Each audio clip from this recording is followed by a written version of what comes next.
You're listening to Beyond the Couch podcast with Dr. Sally Nazari, where we look at you beyond the couch and build ways to enrich your life, share your triumphs, achieve your goals, and most importantly, where we'll be celebrating you. Let's get started. Welcome to Beyond the Couch, everyone. I'm your host, licensed psychologist and Reiki master teacher, Dr. Sally Nazari, and today I'm very excited to talk about group therapy. We know that people are happier and healthier overall when they have positive social connections. Groups are an amazing way to support us while we're working to redefine ourselves and recreate our lives. In fact, this is one of the most crucial times for us to have positive social connections. But here's the thing. This is also a time when we may be most vulnerable to feeling alone, cut off, or isolated from others, or even just feel like we keep having the same cycles of difficult, toxic, or even turbulent relationships over and over again. Group therapy offers unique ways of reconnecting with others. Not only does it give us a chance to connect with others who are going through the same thing, but also offers us a chance to reconnect with ourselves in a different way. If you consider the context of most of our lives, group therapy is very transferable because a great portion of our lives are in some kind of group setting. Family, friendship circles, work, activities, school. If you've been in therapy for some time and are just not making the progress you want to see, groups may be the solution. Let's take a look at the way groups work and their benefits. Groups provide a unique way of both getting support, but also an opportunity to give support as well. In fact, this opportunity to give contribute to our overall sense of not only ourselves, but others and the world as well. Sharing is often healing for many of us. Studies have shown that contributing to the lives and well-being of others has a positive impact on our mental health and happiness. Groups also offer an opportunity to have a mirror held up to us in a safe, nurturing way that can help us overcome our struggles and meet our goals. This type of feedback is typically hard to come by in our everyday social interactions. We also get a wide range of perspectives from our fellow group members.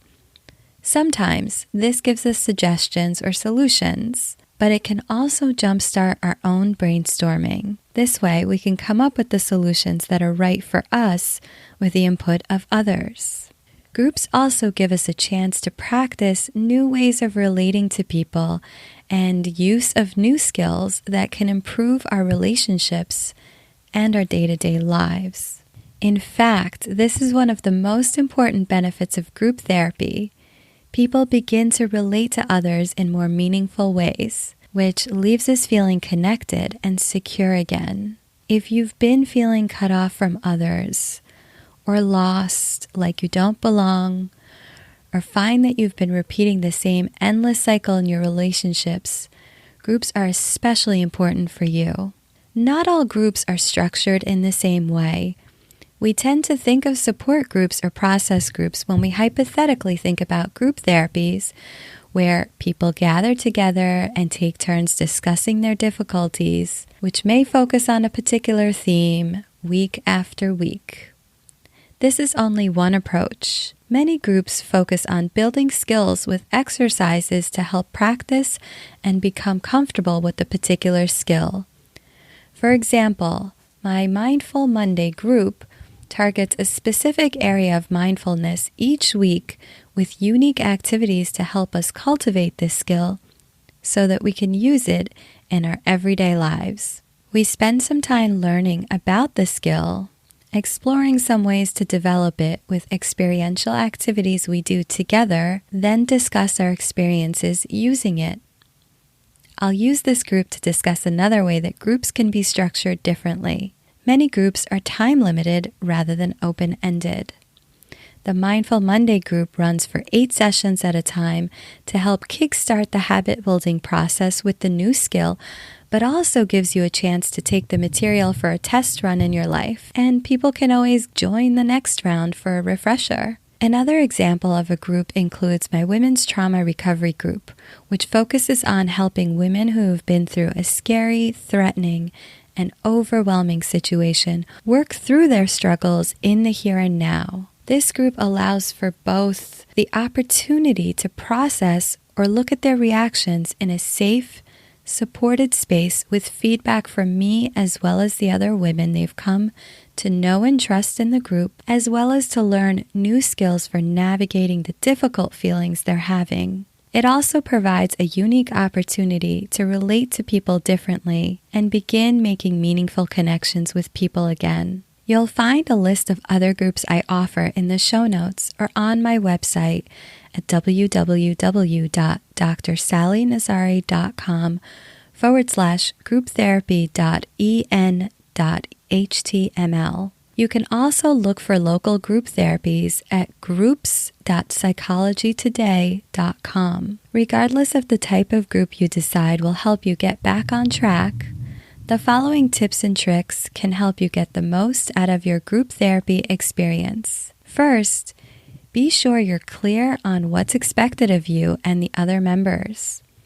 Your facilitator will go over this in your initial meeting to make sure everyone is on the same page and can keep the emotional tone of the group safe. I like to make this a collaborative process with group members so that everyone can feel included in creating the group, but it can also truly feel like a supportive network that way.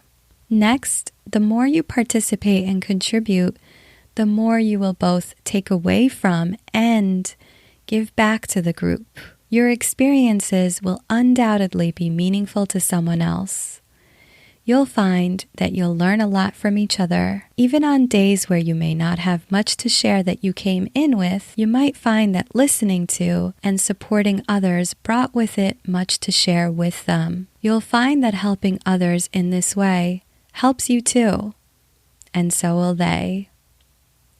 I've really enjoyed giving you an overview today of group therapy and its unique benefits in our journey of getting our lives not only back on track, but on the path towards celebrating. I'll look forward to sharing a bit more about one of the groups I run in the next episode, where we look at mindfulness. Take care for now. Thanks for listening to Beyond the Couch podcast, a space for celebrating you. The contents of this episode are for informational and supplemental purposes only, and not a substitute for professional services.